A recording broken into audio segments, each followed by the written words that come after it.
Olá pessoal, no vídeo de hoje nós vamos falar sobre os capítulos 7 e o capítulo 8 do nosso livro de teoria, o livrinho azul, volume 1. Bem, no capítulo 7 nós vamos falar sobre as figuras positivas, figuras de modo geral, né? Em outros vídeos eu já falei sobre as figuras de nota. No capítulo 7 é abordado o assunto que fala sobre valores, né, mas vai falar sobre as figuras. Figuras em música seriam as figuras de nota, ok? A semibreve, a mínima, a semínima, a colcheia, a semicolcheia.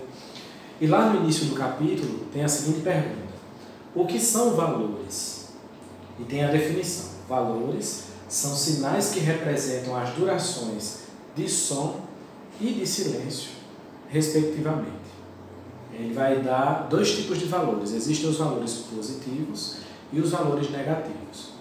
Para representar os sons no papel, na escrita musical, nós utilizamos símbolos, sinais. E existem dois tipos de sinais: as notas, que nós consideramos como os valores positivos, e as pausas, que vão representar os momentos de silêncio, que nós chamamos também de valores negativos. Então, associe bem, veja, notas, elas produzem som, por isso são chamadas de valores positivos.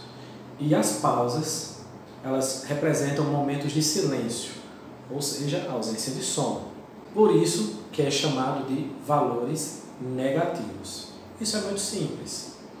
Nessa lição ela também vai abordar algumas comparações. Por exemplo, uma semibreve, ela é a figura de maior valor. Quanto vale uma semibreve diante de uma mínima, diante de uma semínima? Como é que é feita essa relação? Vamos tentar entender. A definição que ela dá sobre valores positivos é o seguinte: isso está lá escrito no capítulo 7, página 37. Tem lá dentro do retângulozinho assim: valores positivos são sinais que representam os sons ou as figuras. Valores negativos são sinais que representam os silêncios ou pausas. Quanto à duração, dos sons, eles podem ser curtos ou longos e são indicados pelas figuras ou pelas pausas, né? No caso dos sons, pelas figuras. Então, nessa lição é apresentado três figuras, certo? Três notas. Seria a semibreve, a mínima e a semínima. Mas ainda existem a colcheia, semicolcheia, fusa e semifusa. Mas nessa lição é abordada apenas semibreve, mínima e semínima, certo? Olha só. Um exemplo que ela vai dar lá no capítulo, na página 37 ainda, ela vai colocar lá uma semibreve e vai tentar comparar. Uma semibreve, ela é igual a duas mínimas, ok? Uma semibreve é igual a 4 semínimas, já que uma mínima equivale a 2 semínimas. Essa relação é muito simples. No jogo das notas, né, de valores, de durações, a semibreve é sempre tida como nota de maior valor. Independentemente de quanto ela esteja valendo, de acordo com a fórmula do compasso, que é um assunto que vai ser mais estudado mais na frente, ou se você já estudou esse assunto, você vai saber que as figuras de nota elas podem mudar de valor. Elas podem ter tempos diferenciados. A semibreve, por exemplo, ela pode valer 8, ela pode valer 1 tempo, ela pode valer 4, 2. Geralmente ela é tida como 4 tempos. Mas vamos imaginar que nesse momento nós não sabemos o valor dela. Mas o que nós podemos dizer é que uma semibreve ela vale o dobro da mínima, que uma mínima é o dobro da semínima, e assim por diante. Que uma semínima é o dobro da colcheia, ok? Vale você pesquisar, você escrever e tentar fazer algumas comparações. Quando a gente tem uma semibreve, dá para a gente ter duas mínimas, como eu já havia colocado, mas eu também posso ter 4 semínimas, como nós também vimos, uma mínima ela é igual a duas semínimas.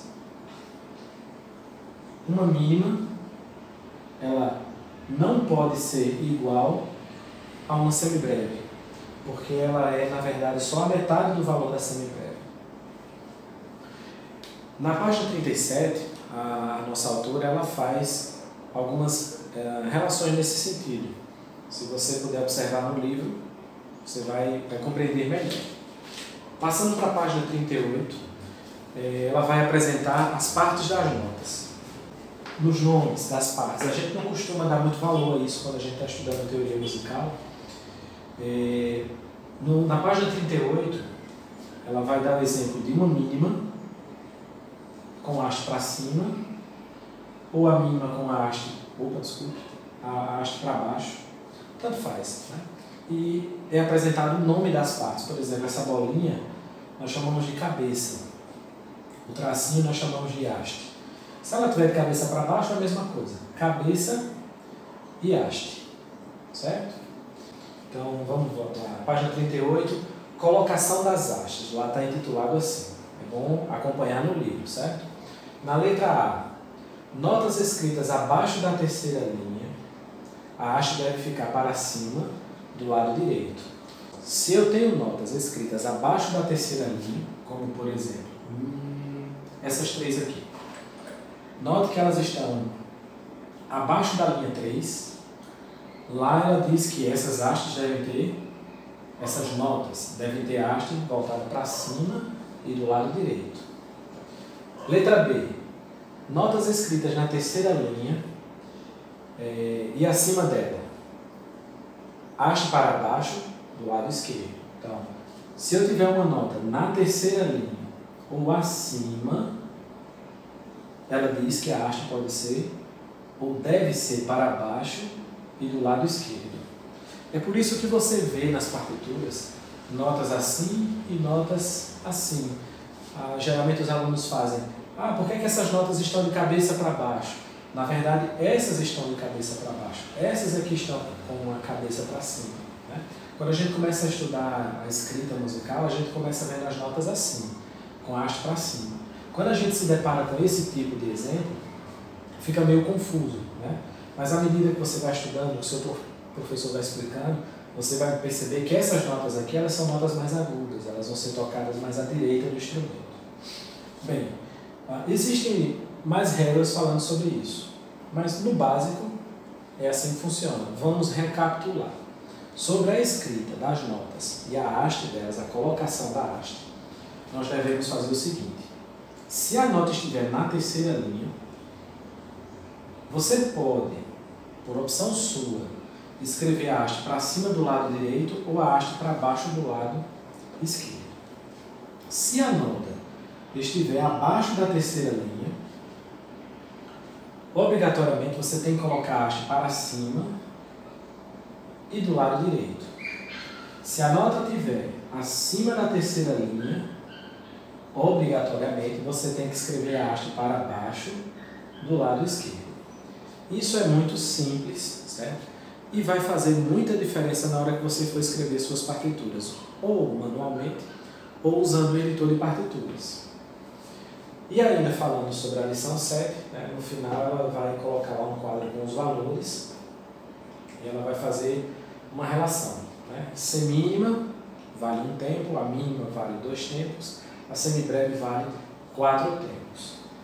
Nessa lição, a partir da página 39, 40, 41, você vai encontrar atividades referentes ao que a gente viu. Refaça a leitura e faça a atividade, capriche na letra, traga para a aula para a gente fazer junto ou corrigir, certo? Traga suas dúvidas. Capítulo 8, página 42. Lembre-se que eu comecei esse vídeo dizendo que nós íamos ver dois capítulos, o 7 e o 8. No capítulo 7 nós falamos sobre os valores, nós falamos sobre as figuras de nota, semibreve, mínima, semínima. E agora a gente vai falar um pouco sobre as figuras de pausa. Cada figura de nota tem um sinal que representa a pausa, respectivamente. A semibreve tem a sua pausa, a mínima tem a sua pausa.